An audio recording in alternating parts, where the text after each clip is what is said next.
কালকে গিয়েছিলাম 325 বছরের কালী পুজো দেখতে। তো কি খবর সবার? কালকে সন্ধ্যেবেলা হঠাৎই পিতিস ফোন করে বলে আমাদের এখানে ঝিকিরাতে নাকি কালী পুজো আজকে।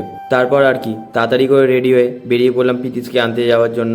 ওদের বাড়ির কাছে এসে দেখি ও রাস্তায় জামা পরতে পরতে আসছে। ছেলেদের একটু বডি থাকলে যাওয়া হয়। পিতিসকে পিক আপ করার পর আমরা চলে আসি ঝিকিরাতে, আর এখানেই পুজোটা হচ্ছিল। আসলে পুজোটা হয় ঝিকিরা বাজারের মধ্যে। বাজারের কাছে এসে আমরা একটা জায়গায় বাইকটা রেখে দিই, তারপর আমরা হাঁটা শুরু করি। তোমরা কারা কারা এই ঝিকিরার কালী পুজোতে এসেছো কিংবা যারা আসোনি তারা কমেন্ট করে জানাও। এখানে পুজোর জন্য ঝিকিরা স্কুলটাকেও লাইট দিয়ে সাজানো হয়েছে। এদিক ওদিক দেখতে দেখতে চলে আসি পুজোর গেটের সামনে।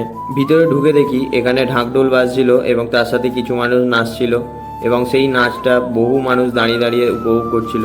রাস্তা দিয়ে আসার সময় মনে হচ্ছিল যে বেশি ভিড় হয়নি, কিন্তু ভিতরে ঢুকে দেখি যে ভালোই ভিড় হয়েছে। ভিড়ের মধ্যে দিয়ে ঠেলাঠেলি করে অবশেষে চলে আসি প্রতিমা দর্শন করার জন্য।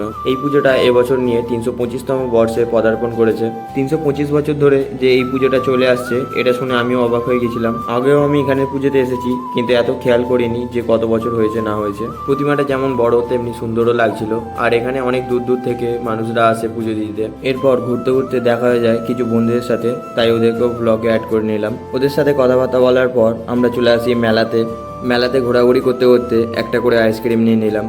আইসক্রিম খাওয়া শেষ করে ওখান থেকে চলে যাই জিলিপি কিনতে। ঝিকিরায় ঠাকুর দেখার পর আমরা জানতে পারি যে শিবগেছে তো পুজো হচ্ছে, তো সেই জন্য আমরা চলে গেলাম শিবগেছিয়াতে। এখানে পুজোটা তো বেশ ভালোই লোকজন হয়েছিল, আর এখানে প্যান্ডেলটা বেশ সুন্দর করেছিল।